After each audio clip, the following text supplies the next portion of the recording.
Hello YouTube, and yes, this is another episode of Unsung Games, although you don't see any game instead of my face this time, because let me move this over so I can read it while sort of looking at you, have a list of possible unsung games for the future. And these are things that I currently have and can do and can record.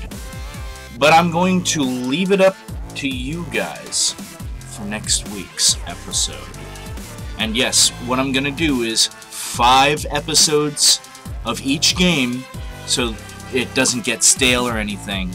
And if you guys want to see more episodes of it, just comment on each episode, I really like this game, or please do more of this game, I want to see more of it, or what have you.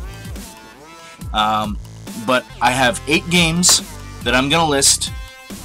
I don't have the same kind of things that big YouTubers have, where I can just like create links that tell me what you vote.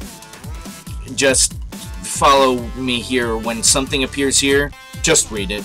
There's not going to be a link. You actually have to type the name of the game that you want. Now, the only reason these are ordered the way they are is because that's how I found them in my collection, and I just stacked them up that way. So, anyway, here is the list. First on the list is Brave Fencer Musashi. It was a game released on the PlayStation. It's between Final Fantasy VII and Final Fantasy VIII. It was made by Squaresoft when it was still Squaresoft. I think that one didn't get the kind of press it deserved. I thought it was a pretty good game. Next up is SaGa Frontier. Another really good game that got no press at all.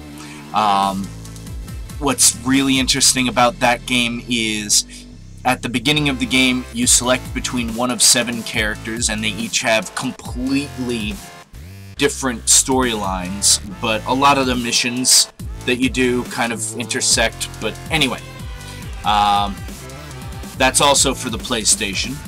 Now on to the SNES. This has the most of the selections. Secret of Mana, which, you know, if you've played it before, awesome. Then you know why the hell I think it's an unsung game. It's an excellent game. It just got no fucking press at all. Next would be E.V.O, The Search for Eden, which I have done a one-off episode on Secular TV. If you follow me over there, then just, you know, look over there for all the DJ Winza content. E.V.O Search for Eden is in there. I just do like the initial part where I'm playing a fish. Anyway, next is Demon's Crest, which is actually the 3rd in the Gargoyle's Quest series, and it was actually the best of the 3 in mine and anyone who played its opinion. Also for the SNES. And the last one from the SNES is Illusion of Gaia, which I'm pretty certain you won't have any difficulty finding information about that game through YouTube or what have you, but when it came out, it also got next to no press. And now the last 2, which are from the old school NES, and that they are Faxanadu. Yeah, I know, that's a mouthful, isn't it? But, yeah. Thankfully, the other one has only a one-word name as well. Faxanadu is a side-scrolling RPG action sort of dealy. And the last game is Crystalis. And this last one is pretty near and dear to my heart. It did receive a Game Boy re-release, I believe. Game Boy Advance, I believe. But it was on the old school NES long before that. In fact, it predicted the end of the world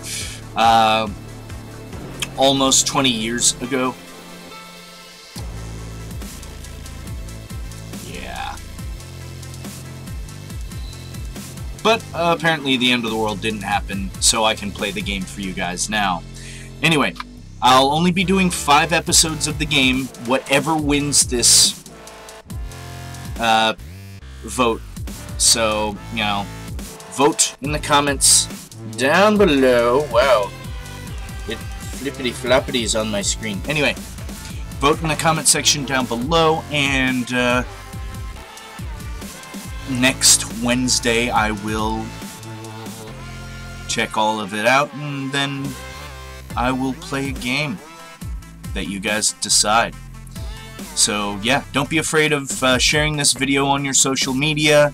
Tweet it out to your friends, put it on Facebook, be like, hey, you know, help this fat guy make a decision. Anyway, that's all for today. Thanks for watching this special episode of Unsung Games, and I will see you guys later. Bye!